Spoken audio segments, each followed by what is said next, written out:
My dear child, before I begin, let me warn you. What you're about to hear is not just a story. It is a memory that still shakes my bones whenever I breathe too deeply. Now come closer. Yes, right here by Grandma. Because once I start telling this, you might feel a chill run down your spine. The same chill I felt the day my world disappeared. What if you opened your eyes one morning and the entire world was gone? No light, no shapes, just darkness so thick it felt like a stranger pressing its hand over your face.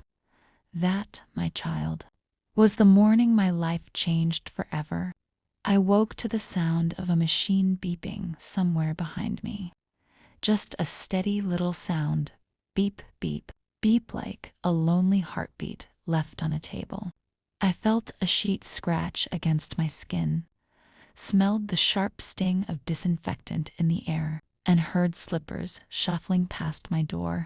A hospital. I was in a hospital. Now, at first, I thought it was simply nighttime and someone had forgotten to open the curtains. So I blinked a few times, then a few more. I rubbed my eyes, waiting for that familiar blur to focus into shapes. But there was nothing. Not darkness with shadows. Not darkness. No, this was a deeper kind of darkness. A darkness that felt alive. Sweetheart, I whispered to the nurse nearby. Could you turn on the light for me? Her footsteps halted. She breathed in sharply, and her voice came out soft. Too soft, Mrs. Elizabeth. The lights are already on. For a moment, I didn't understand. My breath hitched. My fingers curled into the sheets. What? What do you mean they're on? I whispered. She didn't answer. I could hear the tremble in her silence. And in that silence, child, a fear I'd never felt before slid slowly down my spine. Then the doctor entered, his shoes clicking like a slow countdown. He spoke gently, but there was sadness in every word he pushed out. Elizabeth, he said, you've suffered a severe injury to your eyes. We're working to determine the extent. Before I could gather my strength to ask what happened, my husband Timothy rushed to the doctor's side. Oh, don't upset her, he said quickly. It was an accident. She fell in the kitchen, knocked something over. Just tell her we'll get through this. His voice, oh child, something was wrong with that voice. People lie with words, but they also lie with their breathing. His breaths were short, tight, just like the grip he kept tightening on my hand. The doctor hesitated. But Timothy squeezed my fingers hard to hardened, muttered under his breath, so low only I could hear. You fell. Do you hear me, Liz? You fell. Say it. Repeat it. His tone sent a small storm through my chest. Why did he sound afraid? Why did he need me to repeat his story? But I was weak and newly blind. The nurse adjusted my pillow, trying to comfort me. But Timothy stayed right beside the bed, his breath brushing my cheek, his hand wrapped around mine like a Loctite, controlling. Tell them you fell, he said again, his voice even lower. There's no reason to cause trouble. Cause trouble? About what? What was he hiding? I wanted to ask. I truly did. But child, imagine waking up with your sight gone just like that. Imagine the panic curling inside you like a fist. I was barely holding myself together. My mind was fog, my memories scrambled, so I nodded. Not because I believed him, but because I didn't know what else to do. Later that night, when the hallways quieted and the nurses' voices faded into distant murmurs, I lay there, awake in my endless darkness, my ears strained for every sound, because now sound was all I had. That's when I heard Timothy pacing, back and forth, back and forth. His footsteps were frantic, like someone trying to stomp out their own thoughts. Then I heard him whisper, thinking I was asleep. She won't remember. She can't remember. It'll all be fine. It has to be fine. Child, that moment was the first spark of terror inside my blind world. What was it he hoped I wouldn't remember? What had really happened before I woke up in that hospital bed? And why? Why did it feel like the darkness I woke up to was safer than the man standing beside me? I didn't know then, but I would soon, and trust Grandma on this. What I uncovered later would shake every part of my soul. But that, my dear, belongs to the next chapter of this long, painful journey. Come close again, child, because is where the pieces of the truth began to whisper to me quietly, painfully like broken glass shifting beneath a door. And even though I could not see the world around me, I swear to you, I could feel it watching, listening, waiting for me to notice what I wasn't supposed to notice. Sometimes the most dangerous part of a lie isn't the lie itself, but the person who needs you to believe it.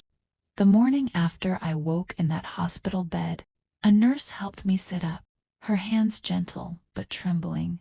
She spoke softly, explaining the room around me, where the window was, where the bed rails were, how to reach for the water cup. Every word she spoke was wrapped in pity. I could hear it. "Oh, honey," she whispered once when she thought I couldn't hear. "She's too sweet for this." Too sweet for what? Before I could ask, Timothy walked in. Child, you know how a room feels colder when someone with a bad heart enters it. That's what it felt like. The air tightened, and even though I couldn't see him, I could feel every step he took toward me. Heavy, impatient Liz. Pulling a chair close, I spoke to the doctor. "They just need to run a few more tests. Nothing to worry about." His voice was soft, but not the kind of soft that comforts. It was the kind that hides teeth. "Timothy." I swallowed hard. "What? What happened before I woke up?" He paused. A long pause, too long. Then he breathed out sharply, like my question annoyed him. "You fell," he repeated.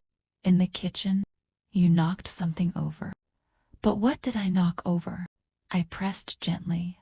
Another pause, a deeper one. "A chemical bottle," he muttered. "Laundry stuff. Don't worry about it. You shouldn't stress yourself." In the kitchen? Laundry, chemicals. Even in my confusion, something inside me shifted uncomfortably. "Timothy, why was there?" "Elizabeth," he cut in sharply. "You're blind. You have to trust me now more than ever. You fell. End of discussion." I flinched at the sudden hardness in his voice. My fingers curled into the blanket instinctively, my heart thudding like it wanted to escape my ribs. Child, I didn't know it then, but that tone-sharp cracking. Angry was the first truth he let slip, and it terrified me. Fear follows her home. After 3 long days of tests, silence, and unanswered questions, they discharged me. Timothy helped me into the car, his hand gripping my wrist tighter than necessary. On the drive home, he didn't speak, not a word, just the sound of his breathing, fast, shallow, uneven, like a man sitting next to a secret he hoped wouldn't leak out of his pocket. When we reached home, I stepped out of the car slowly, my hand searching for something familiar, but nothing felt like it used to. Even the ground felt different beneath my shoes, as if the world itself had shifted in my absence. Inside the house, I reached out for the kitchen counter. The moment my fingers grazed it, I froze. It was smooth. Too smooth? No broken glass, no spilled liquid, no sign of any accident. Where did I fall?" I whispered. "Oh, for God's sake, Liz." Timothy snapped immediately. "I cleaned it up, obviously. Why would I leave a mess for you to trip over again?" He walked away, his footsteps loud and irritated, and in his frustration, I heard something else. Fear. The kind of fear that clings to a guilty man. He was afraid of me remembering, afraid of me asking the wrong question, afraid of my blindness not being the blessing he needed it to be. The first night back home, child, that first night home was the longest night of my life. I lay in the dark, not the natural dark, but the forever dark, listening to every tiny sound. Without sight, every noise grew teeth. The creak of the wood floor, the slow drip of a faucet, the rush of wind against the window, but the sound that made my blood run cold. Was Timothy talking on the phone in the next room? He thought I was asleep. His voice was low, hurried, almost panicked. She doesn't remember, he whispered. She can't remember. I made sure of that. The doctor said she's still disoriented. Then a pause, a long one. I could hear his hand covering the mouthpiece. Yes, it was messy, he continued. I know I shouldn't have done it while she was sewing, but she kept asking questions. I had to make it look. My heart stopped. Make it look like what? I leaned closer to the wall, holding my breath. No, she didn't see anything, he said. She can't see anything now. A soft laugh followed, a cold, satisfied one. That's the good news, isn't it? My body turned to ice. My mind spun. My lips parted in horror. This man, the man I shared a home with, the man I trusted, he wasn't talking about an accident. He was talking about something he did to me, and he was relieved I couldn't remember. Child, that moment will never leave my bones. Never. I lay back down quietly, tears soaking my pillow. Not just from fear, not just from the pain of blindness, but from the crushing realization I was living in the same house as the man who took my sight, and I didn't know what he would take next. Come closer again, child. Grandma needs you near for this part, because this is where the darkness stopped being just something I couldn't see and became something I could feel breathing around me, sometimes even in total darkness. The truth shines through the smallest crack. The morning after, I overheard Timothy whispering on the phone. I didn't sleep, not even a minute. I lay there quietly beneath the blanket, pretending to breathe slowly, pretending to dream, pretending not to know what I had just heard. But inside, oh child, inside me, a storm was forming, silent, trembling, but fierce. When Timothy finally came into the room, he must have thought I was asleep. He bent down, brushed his lips against my forehead, and whispered, "You don't remember anything? You won't." My hands tightened beneath the blanket. I forced myself not to react. I needed to be still. I needed him to believe I was helpless, because in truth, I had begun to remember something, not clearly, not fully, but like a faint outline underwater, a loud clang, a burning smell, a scream, my scream, and Timothy's voice shouting something I couldn't yet piece together. It wasn't enough, but it was something. The house felt wrong. When he left for work, I slowly sat up from the bed. My body felt weak, but my mind was suddenly awake in a way it hadn't been since the hospital. I tapped the wall until I found the hallway. My fingers skimmed over the wallpaper, tracing every bump and groove I'd touched 1,000 times before, but something felt different. New scratches, a dent in the wall, the faint smell of chemical fumes near the baseboard. I pressed my hand to the floor. Something rough brushed my fingertips. Burn marks, right there in the wood. A slow, cold understanding started to settle inside me. The kind of understanding that makes your throat tighten and your heart beat in your ears. This wasn't from a fall. This wasn't from an accident. This was from something thrown, something dangerous.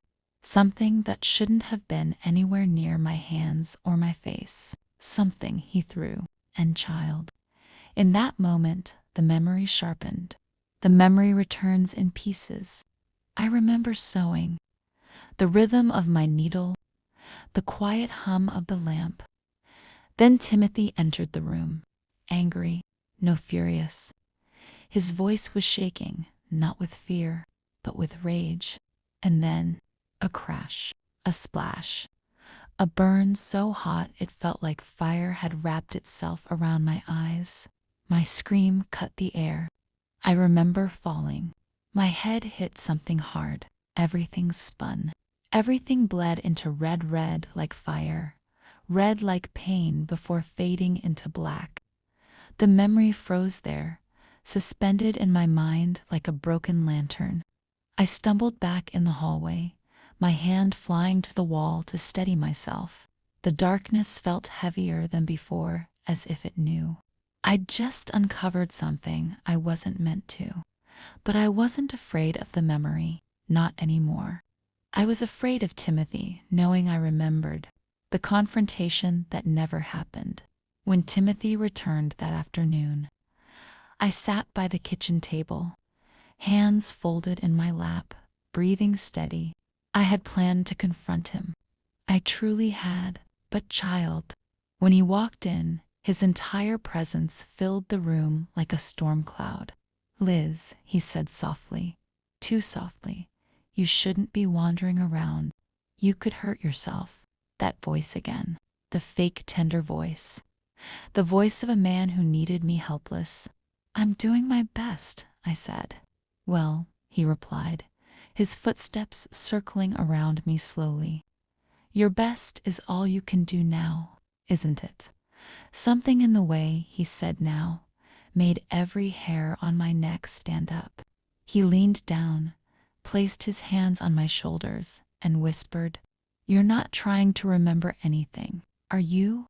My heart stumbled, my breath quivered, but I kept my voice small and fragile. "No, Timothy, I just want to get better," he exhaled, relieved, relieved. That was the moment I realized. He wasn't just hiding the truth. He was terrified of it. The secret I found by accident. That evening, while he showered, I carefully explored the sewing room. My fingers traced the table, the chair, the floor, and then, under the edge of the sewing machine cabinet, my hand brushed something tiny, crusted and grainy. Chemical residue. I pressed it between my fingers. It stung lightly, and with that one sting, my memory thundered back.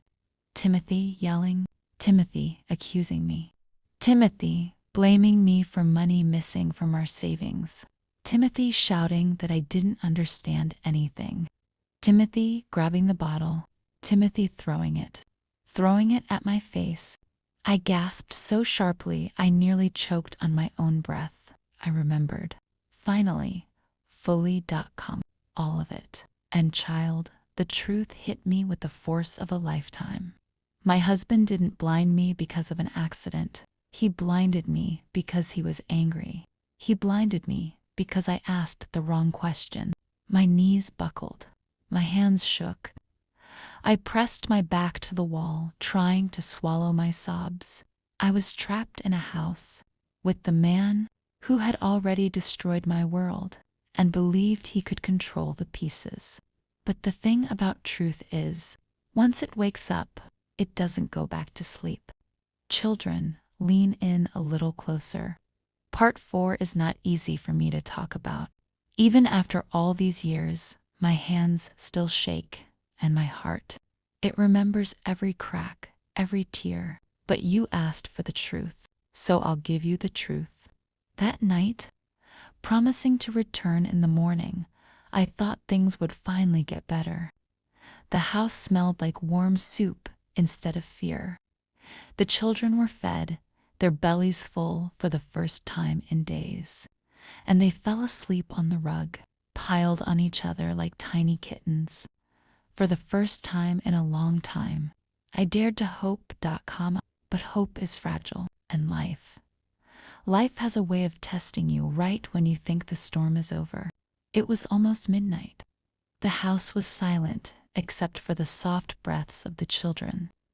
I sat on the floor with my back against the couch, staring at the flickering candle. My mind drifted to my daughter, my broken girl, who ran away from motherhood the way a bird flees a wildfire.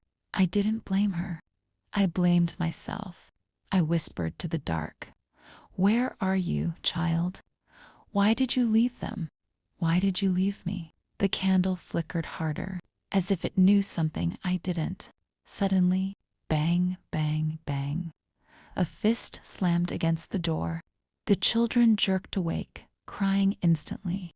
My heart leaped out of my chest. The knocking wasn't normal. It was violent, urgent. I crawled toward the door, my knees weak, my voice cracked. Who's there?" There was no answer, only another boom, harder than before.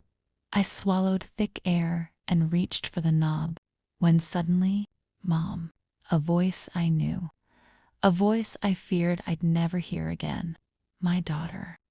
I flung the door open, and there she was, hair tangled, cheeks soaked with tears, clutching her chest like she was holding herself together. Her clothes were torn, like she'd been running through the world barefoot and hurting. She stumbled inside and collapsed into my arms. "Mama, Mama, forgive me. Please forgive me." The children heard her voice and ran toward her, crying, "Mama, Mama." But she couldn't even hold them. She couldn't lift her arms. Her whole body trembled. I carried her to the couch. Her face, it looked like she'd aged years in a single night. "Tell me what happened," I whispered, brushing her hair from her eyes. She opened her mouth, but no words came, only sobs. Broken, painful sobs that shook her chest. The children hovered around her, scared, confused, and then she said it. The words that cut me deeper than any knife. "Mama, I didn't leave them. I escaped." My blood froze. I grabbed her hands. "Escaped? From who?" She looked at me with eyes full of terror, real terror, and she whispered, barely audible, "From him. He found out I left, and he's coming." Before I could ask who she meant, the dogs outside began barking wildly. Then headlights flooded the front window. A car, a dark car, engine running, no one stepping out. My daughter began shaking uncontrollably. "No, Mama. He followed me. I didn't know. Please, please don't let him take my babies." The children clung to me, their eyes wide with fear. I felt something inside me snap, a kind of strength I didn't know I still had. Kind of courage only a grandmother with 6 little lives depending on her could feel. I stood up, grabbing the old iron poker from the fireplace, my voice steady for the first time. "Nobody is taking anyone from this house." I blew out the candle and stood between the door and my family like a shield. The car door opened slowly. Footsteps crunched on the gravel. Then, a tall shadow stood at the doorway and began to turn the handle. My heart thundered. I raised the iron poker, ready to protect my babies with every last breath. But then, from behind me came a whisper, so small I almost missed it. "Mama, it's not him." My daughter grabbed my sleeve, eyes wide not with fear, but shock. The door swung open, and there he was, the miracle man, the same stranger who helped us that morning. But this time, he didn't look gentle. He looked furious, determined, like a man who came here for war, if necessary. The children gasped and ran behind me. He raised his hands calmly. "It's okay. It's just me. I saw someone following your daughter. I circled back to make sure you were safe." My daughter burst into tears, collapsing again. "Mama, he saved me. He pulled me into his truck before." Her voice cracked. The miracle man stepped inside and locked the door behind him. He turned to me, voice low. "He knows where you live, and he's not far. We don't have much time. The room spun. The children were shaking. My daughter's lips were blue with fear, and the miracle man. He stood like a guardian sent by heaven. And that night, that long, terrifying night, was only the beginning of the storm. Because what happened next changed all of our lives forever.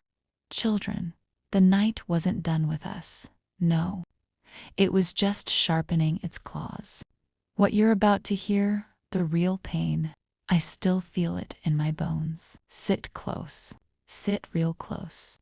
The miracle man stood there like a wall between us and danger, his shadow stretching across the dim room. Outside, the barking dogs suddenly went silent. Too silent. A silence so heavy it felt like the air forgot how to move. My daughter, trembling uncontrollably, whispered, He's close. I know he is. He said he'd find me. He said he'd take the children. Not tonight. The miracle man cut in firmly. Not ever again. He checked the window, barely pulling the curtain. His jaw tightened. I swallowed hard. My voice barely came out. Is he out there? A pause. Too long. Finally, yes. My breath felt like fire in my throat.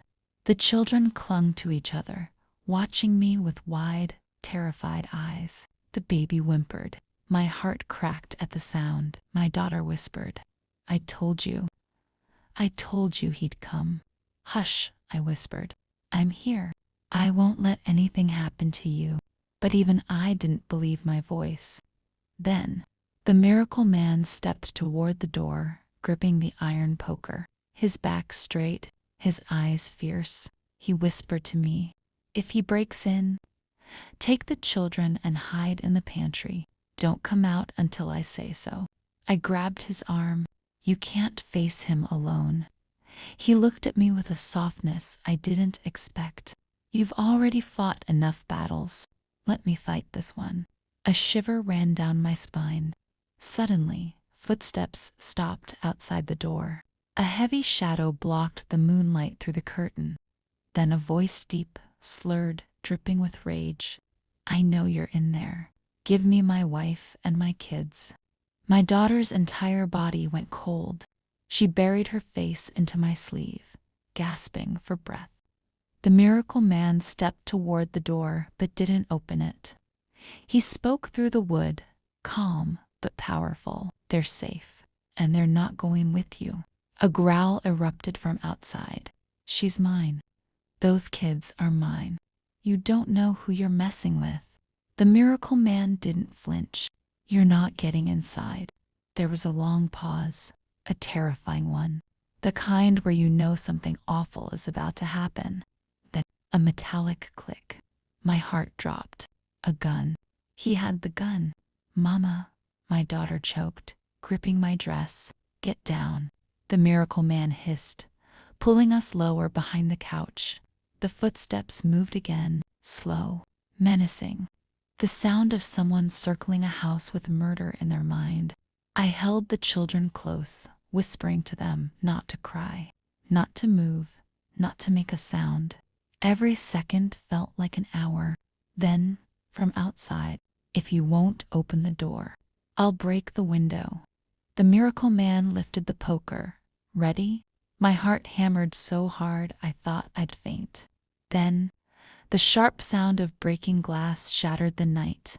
My scream died in my throat, and that was the moment I realized. The miracle wasn't just the man who came to help us. The miracle was that we were still alive at all. I told you he'd come. Hush, I whispered. I'm here. I won't let anything happen to you. But even I didn't believe my voice. Then, the miracle man stepped toward the door, gripping the iron poker, his back straight, his eyes fierce. He whispered to me, if he breaks in, take the children and hide in the pantry. Don't come out until I say so. I grabbed his arm. You can't face him alone. He looked at me with a softness I didn't expect. You've already fought enough battles. Let me fight this one. A shiver ran down my spine. Suddenly, footsteps stopped outside the door. A heavy shadow blocked the moonlight through the curtain. Then a voice deep, slurred, dripping with rage. I know you're in there. Give me my wife and my kids. Now. My daughter's entire body went cold. She buried her face into my sleeve, gasping for breath. The miracle man stepped toward the door, but didn't open it. He spoke through the wood, calm but powerful. They're safe, and they're not going with you. A growl erupted from outside. She's mine. Those kids are mine. You don't know who you're messing with.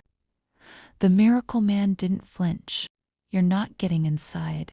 There was a long pause, a terrifying one, the kind where you know something awful is about to happen. Then, a metallic click. My heart dropped. A gun. He had the gun. Mama. My daughter choked, gripping my dress. Get down. The miracle man hissed, pulling us lower behind the couch. The footsteps moved again, slow, menacing. The sound of someone circling a house with murder in their mind. I held the children close, whispering to them not to cry, not to move, not to make a sound. Every second felt like an hour. Then, from outside, if you won't open the door, I'll break the window. The miracle man lifted the poker. Ready? My heart hammered so hard I thought I'd faint. Then, the sharp sound of breaking glass shattered the night. My scream died in my throat, and that was the moment I realized. The miracle wasn't just the man who came to help us. The miracle was that we were still alive at all. Children, I can still hear that glass break. Even after all these years, it echoes through my bones like a cold scream. That moment, oh, that moment changed everything. The window shattered with a violence I wasn't prepared for. Glass rained into the room like sharp, falling stars, and the children screamed as I covered them with my body. The miracle man stepped forward instantly, raising the iron poker. Ready to face whatever came through that broken window, my breath caught. My heart sprinted. Outside, our nightmare of a man hissed through the broken frame. You think you can take my family? I'll tear this whole place apart. My daughter froze completely, her eyes blank, her lips trembling. The trauma had returned in full force. I whispered to her, "Stay with me, baby. Stay right here. You're safe." Children, I can still hear that glass break. Even after all these years, it echoes through my bones like a cold scream. That moment, oh, that moment changed everything. The window shattered with a violence I wasn't prepared for. Glass rained into the room like sharp falling stars, and the children screamed as I covered them with my body. The miracle man stepped forward instantly, raising the iron poker, ready to face whatever came through that broken window. My breath caught. My heart sprinted. Outside, our nightmare of a man hissed through the broken frame. You think you can take my family? I'll tear this whole place apart. My daughter froze completely, her eyes blank, her lips trembling. The trauma had returned in full force. I whispered to her, "Stay with me, baby. Stay right here. You're safe." But she wasn't hearing me. She was back in all those nights she never told me about. The whispers of danger she hid behind forced smiles. The man outside wasn't just angry. He was unhinged. A storm wearing a human shape. The miracle man kept his voice steady. You're not getting inside. Walk away now, before you do something you can't take back. A dark laugh. A tap on the broken glass. Then, you think I won't? You think I'm scared of you? I felt my blood run cold. The miracle man leaned closer to me and whispered urgently, "Take the kids. Go to the pantry. Don't come out." But I shook my head. "No, I can't leave you out here alone." "Do it," he insisted. eyes burning with determination.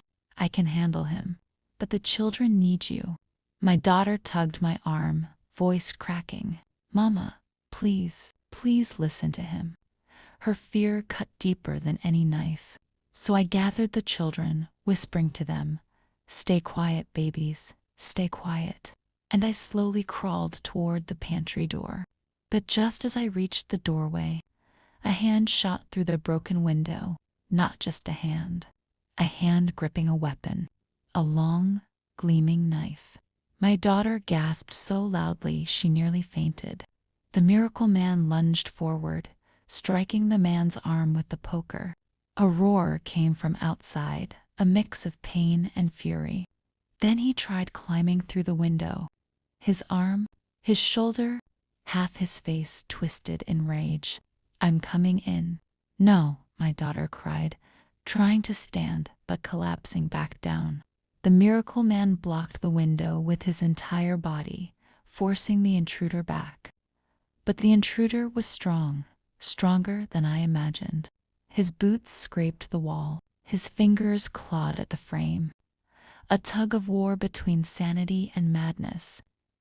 I held the pantry door open with one hand, pushing the children inside with the other. "Go," I whispered, my heart punching my ribs. Inside the pantry, the children huddled, their breaths quick and terrified. But I couldn't close the door yet. Not while the miracle man was out there alone. Not while the devil outside was trying to crawl into my home. Then the intruder shouted something that froze every drop of blood in my body. "If I can't have them, no one can." And I saw it. Something shiny in his other hand, a lighter. My chest tightened. "Dear God, no." He flicked it.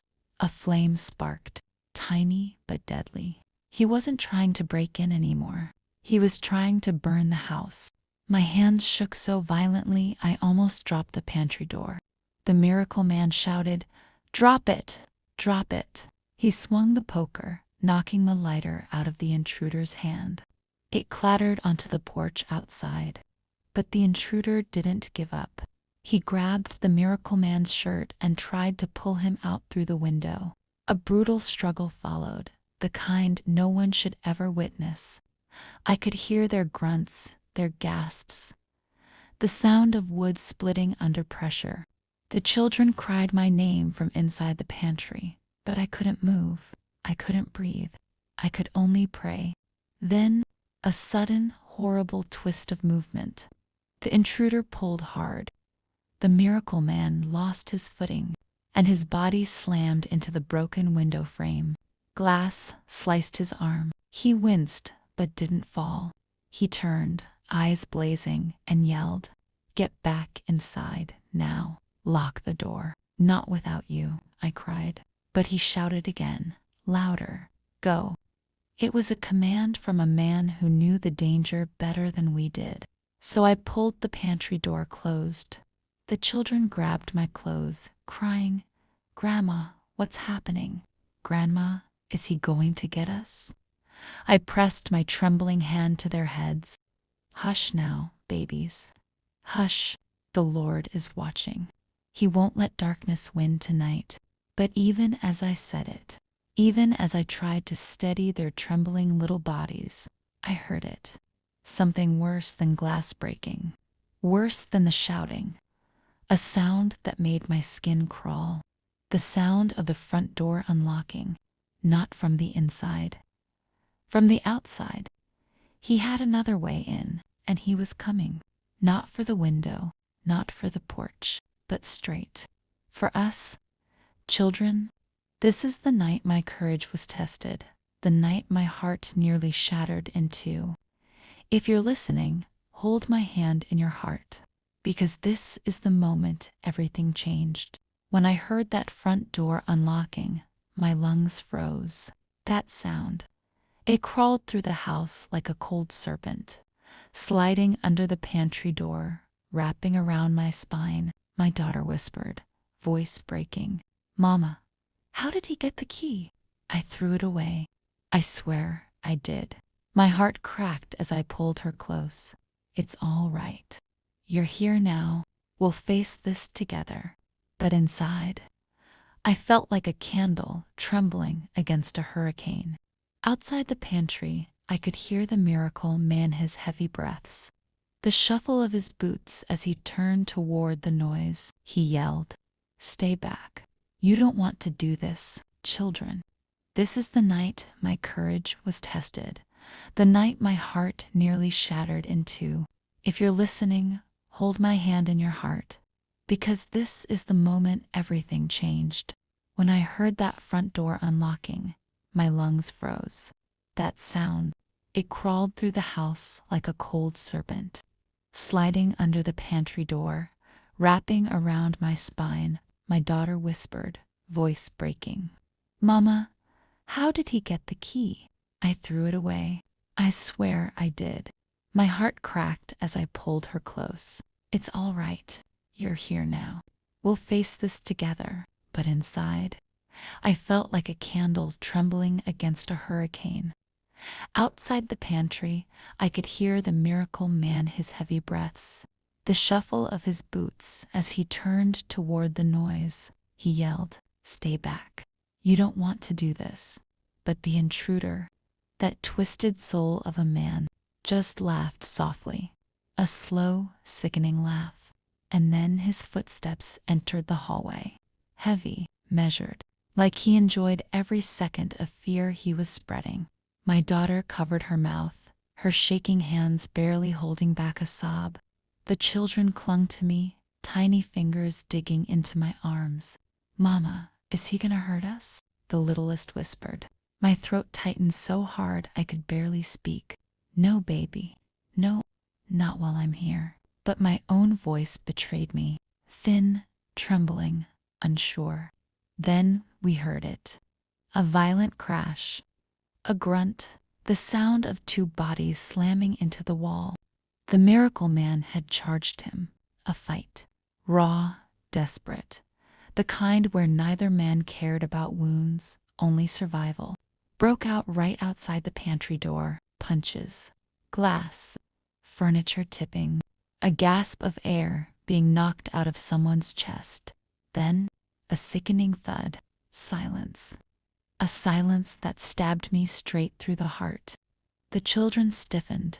My daughter's nails dug into my skin. And slowly, a footstep moved toward the pantry. One single step, heavy, dragging. Then another and another. Closer, closer. I pressed the children behind me and stood up, my old bones shaking. My knees barely holding, but I stood. If evil was coming for my family, it would have to go through me first. The intruder's shadow slid under the pantry door. I could see it moving, tall, wide, ugly in shape and intention. Then his voice, more furious than ever, "Open the door, old woman, and I won't make you watch." My stomach twisted. My breath left my lungs. My daughter whimpered, "Mama, please, don't open it." The children started crying softly. My hand hovered over the latch, not to open it, but to hold it, to keep it shut with every ounce of strength I had. Then the intruder sighed, tapping the door lightly with his fingertips. "I know you're in there. I know she's in there. My wife, my kids. You can't hide them from me." My heart thundered. I thought of all the times I warned my daughter he wasn't right. All the nights she hid her bruises with long sleeves. All the mornings she lied to protect him. All the afternoons she cried in silence. He had taken her joy, her safety, her future, but he would not take her children, not tonight. So I straightened myself old, terrified, and I whispered through the door, "You need to leave. They're not yours anymore." Silence. Then the sound of pure animal rage. He slammed his shoulder into the pantry door so hard it rattled my bones. The children screamed. My daughter fell to her knees. Another slam, harder. The wood cracked. I braced my body against it, teeth clenched, praying under my breath. Then, A sudden, sharp cry outside. The miracle man. He wasn't down. He wasn't finished, he shouted, voice raw and strained. Leave them alone. Then the sounds of struggle erupted again. Fists, feet, bodies slamming. A desperate, brutal chaos.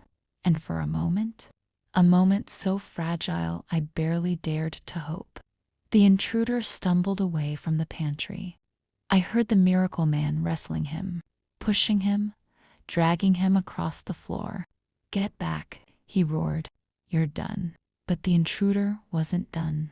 He howled like a wounded predator, slipping from the miracle man's grip. I could hear him staggering backward, toward something. Then a metallic scrape. No. Oh Lord, no. He had found the knife again. The miracle man shouted, "Drop it!" But the intruder didn't drop it. He charged. I heard the impact. A brutal sound I will never forget. Another crash. A cry of pain. My heart ripped open. I wanted to run to him. I wanted to save him. I wanted the nightmare to end. But I had the children behind me. My duty, my life. The house shook with the fighting. Objects breaking. Walls cracking. Their voices shouting, groaning, desperate. And then, the sound that changed everything. The front door burst open. Footsteps. Fast. Multiple. A woman's voice cried out, "Stop." For the first time that night, someone else had arrived, and they were not on his side. Children, this part hurts to tell, but it's the moment everything broke, and everything began again. Sit close. Let me hold your hearts a little while longer.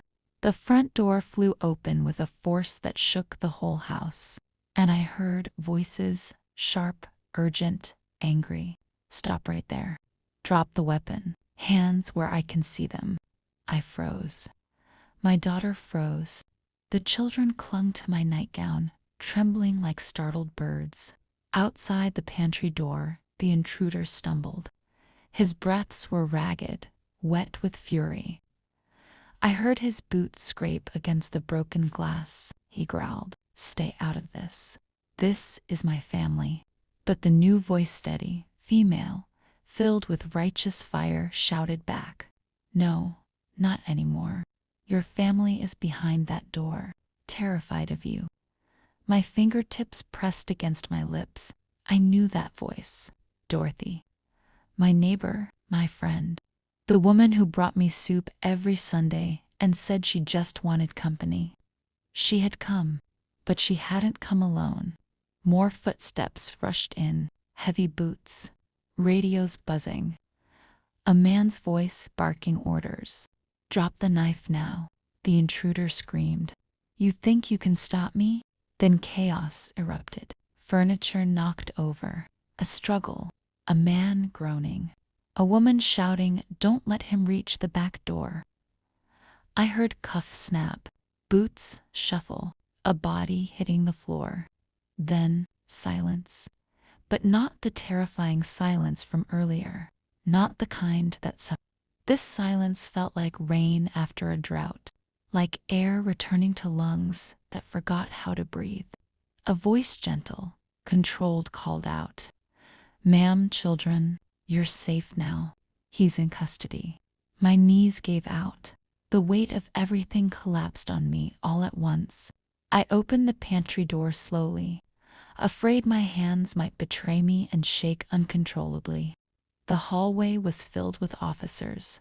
Dorothy and, oh Lord, the miracle man, sitting against the wall, blood on his arm, bruises spreading across his cheek. He looked up at me and managed the smallest smile. "You okay?" he whispered. I covered my mouth with both hands, tears pouring down my face. I nodded with every ounce of gratitude I had ever felt in my life. Dorothy rushed over and wrapped her arms around me. "Oh, honey, I've been pounding on your door for 10 minutes. I saw the lights off and knew something was wrong." I clung to her like a drowning woman clings to a rope. My daughter stepped out next. She was shaking so badly her knees buckled, and she fell into Dorothy's arms. The children followed, confused, scared, but safe. Safe. That word felt like gold in my mouth. As officers dragged the intruder out, he snarled one last time, "You can't keep them from me. They're mine." My daughter hid her face in my shoulder, but this time, for the first time ever, an officer snapped back, "No, they're not." The door shut behind him. His voice faded. His shadow disappeared, and just like that, the nightmare ended. Hours passed. Reports were written, statements taken. The miracle man had his arm bandaged. The officers insisted he go to the hospital. He refused to leave until he saw us settled. When the last officer stepped out, the house felt unbelievably quiet, like the walls themselves were exhausted.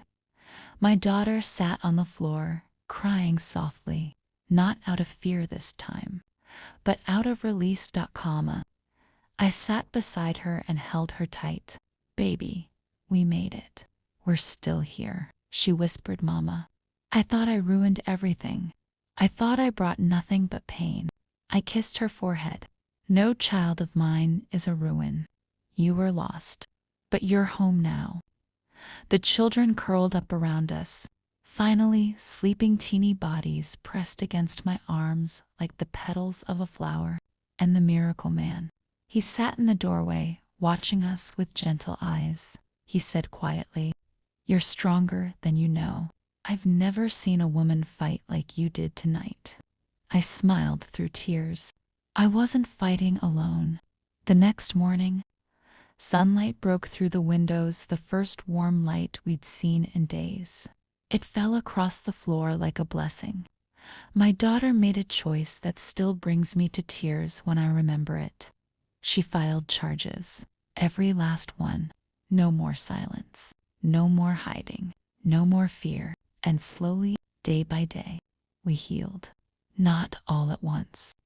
Some days, she cried. Some days the children woke screaming. Some nights I lay awake, replaying the sounds of breaking glass. But healing doesn't happen in a moment. Healing is a road.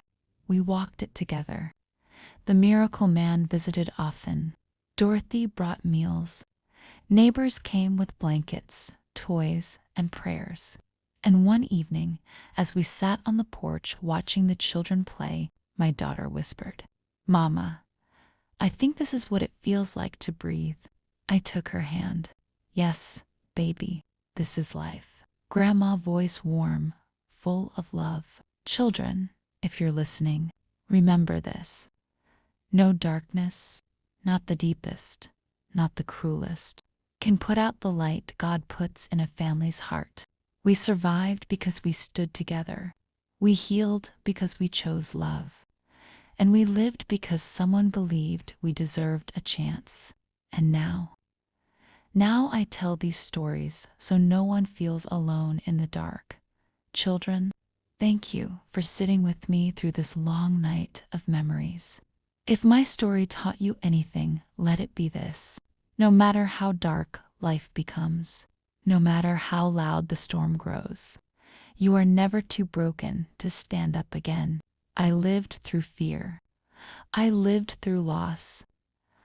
I lived through a night where I thought my family would disappear forever. But love walked through my door. Courage stood beside me. And sweet hope found a way in, even through shattered glass. If you or someone you love is hurting, reach out. Don't hide. Don't suffer alone. There is always someone willing to listen, someone ready to help, someone who believes you deserve peace. My family survived because we chose each other, and now I tell these stories not to reopen old wounds, but to remind you, you are stronger than your fear. You are braver than your past, and you deserve a life filled with safety, love, and light. So take my hand, child, and carry this truth with you. No darkness lasts forever. Morning always comes. Thank you for listening to An Old Woman's Heart. And if my story touched your soul, stay a while. I have many more stories to tell.